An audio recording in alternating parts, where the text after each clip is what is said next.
relation to social media companies across the nation. Thank you, and I yield back. Gentleman yields back. Chair recognizes the gentleman from Indiana, Mr. Pence, for 5 minutes. Thank you, Chairwoman Rogers and Ranking Member Pallone, for holding this hearing. I love both of your opening remarks. Like my colleagues have discussed today, our increasingly digital world leaves Hoosiers and all Americans in the dark about who has access to their information. For TikTok users, that could be third-party data brokers, advertisers, or the Chinese Communist Party.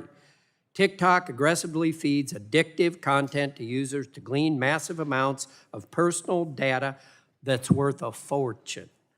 For Hoosiers watching at home, this isn't just data about your favorite sports team.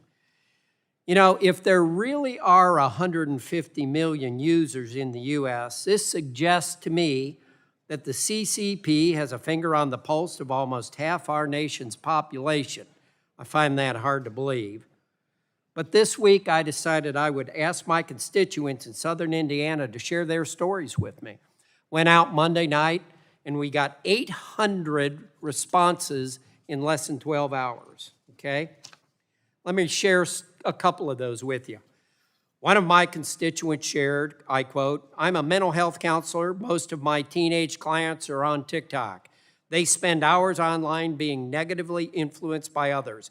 I have seen kids experience self-harm, gender dysphoria, and many mental illnesses they have picked up from TikTok. I will not allow my children to have TikTok. The creators know the algorithms are addicting our children. They know that children are suffering more anxiety and depression from screen time, but they do not care. They will not change their algorithms because it's financially lucrative for them to keep their kids addicted." Another parent said, "We let our daughter try it out.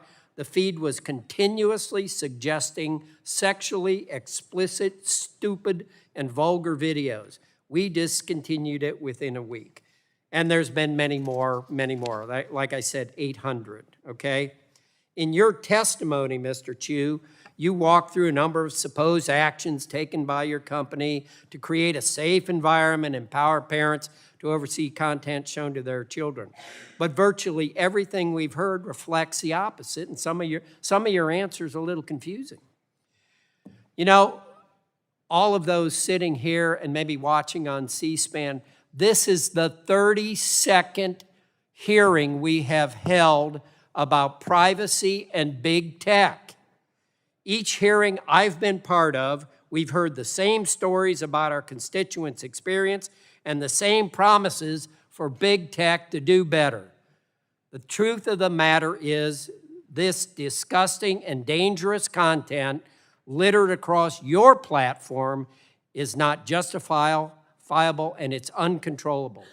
Americans' data is not safe, and big tech is doing nothing to protect it. Putting aside the dangers of the CCP involvement, and after these 32 hearings, I believe it's actually time to change the narrative, change the focus, and change the outcome by talking about the money you're making at TikTok. Mr. Chu, I have a question. How much revenue is generated per user? Congressman, Private company, and you're not going to tell me. Yes. Does each user receive a comparable benefit for the amount of profit their data brings to your company? We do share some revenue with some creators who produce, say, 1 minute plus informative content. When am I going to get paid for the data that you are selling, or you're getting revenue from advertisers? When am I going to get paid for the data you're getting from my children, my grandchildren, my neighbors? I think that's the only way to get your attention, is talk about the money you're making, and maybe that'll get you all to do what you're supposed to do. I respect and understand your opinion. The vast majority of our users have a great experience. I sent a video recently as well. I got hundreds of thousands of comments. But what am I getting? It's a great experience. What about these 800 bad experiences that people in the Indiana 6th District have been getting? We will look into them, and a lot of You're going to look into it, but this is a 30-second big tech hearing, and you're always going to look at it. Frankly, I think you're all stalling is what you're doing. You're just trying to buy time while you're making the $18 billion, perhaps, whatever you're making.